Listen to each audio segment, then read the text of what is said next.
Teve reunião em Brasília, o presidente Michel Temer se encontrou com o presidente da Câmara, Rodrigo Maia, para discutir projetos da área econômica, como o cadastro positivo e a autonomia do Banco Central. Está conosco para falar mais sobre o trabalho do governo e a tentativa de aprovação das medidas no Congresso, o ministro da Secretaria de Governo da Presidência da República, Carlos Marum. Ministro, bom dia, como vai?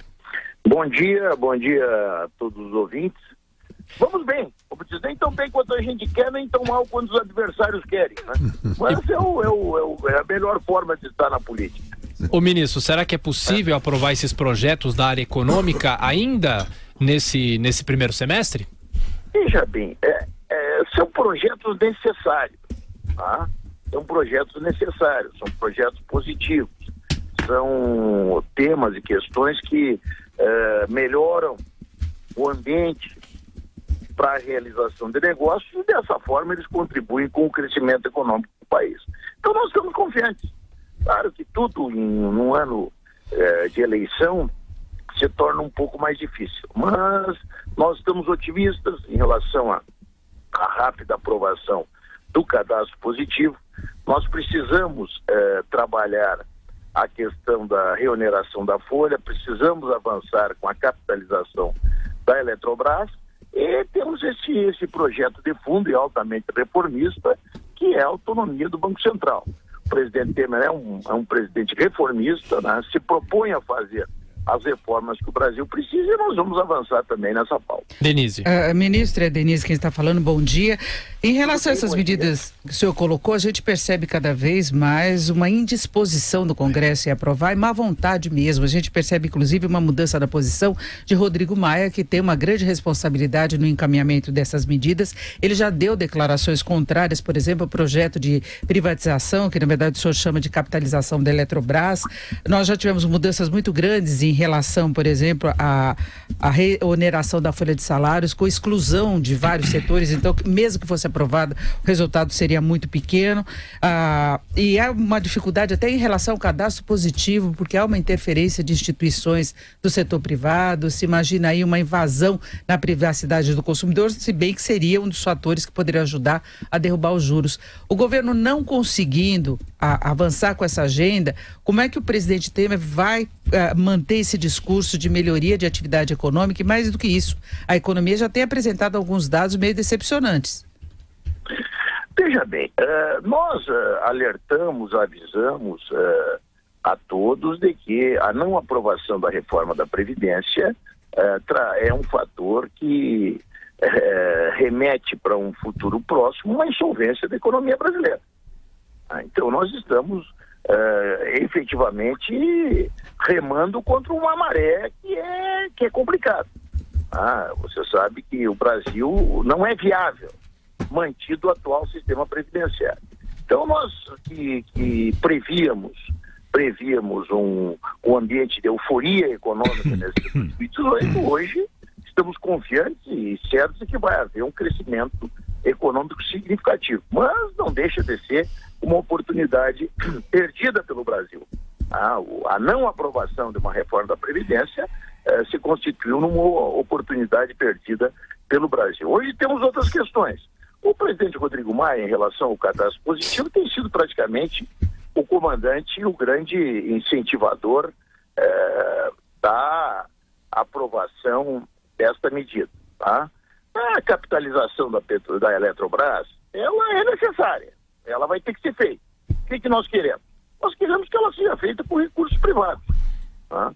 Se não for feita com recursos privados, no ano que vem nós temos que tirar mais 15 bilhões de reais da segurança, da habitação, da saúde, da educação, para capitalizarmos via Estado a Eletrobras. A reoneração da folha, mesmo que ela venha com muitos cortes, digamos, na medida inicialmente apresentada, ela é positiva porque ela sinaliza uma realidade, ou seja, não há mais como se incentivar a atividade econômica a partir de isenções no recolhimento e nas contribuições previdenciárias, certo? Isso tem que entrar na cabeça de todas. As empresas que não conseguem pagar a previdência praticamente tem que começar a repensar a sua atividade. Porque não é num país onde nós estamos exigindo sacrifício de todos, né? Para que tenhamos uma mínima viabilidade da Previdência Pública, não poderá ser através de isenções previdenciárias que nós vamos incentivar o crescimento do país.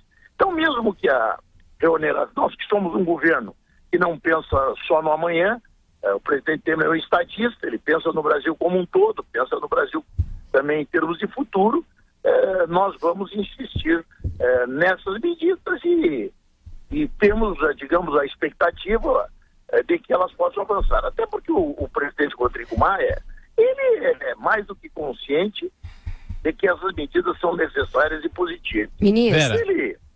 Sim.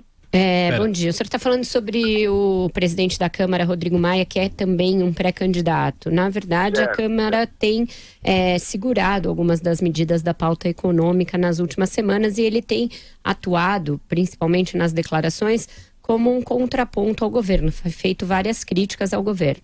Ele teve ontem com o presidente, assim como estiveram aqui em São Paulo, alguns candidatos ao governo do estado.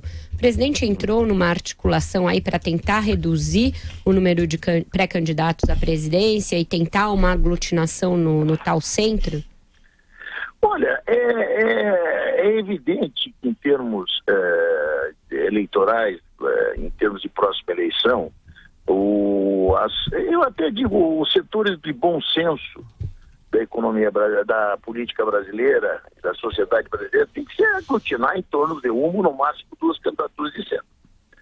Isso eu tenho como óbvio e vamos continuar lutando para isso, para que isso possa acontecer. Temos que avançar, as candidaturas têm que ser postas e no final de maio, início de junho, nós temos que fazer uma reavaliação de tudo isso, porque eu vejo, digamos hoje, nas pesquisas eleitorais, todos os que se apresentam no topo das pesquisas, todos se constituindo em um risco para a continuação do crescimento.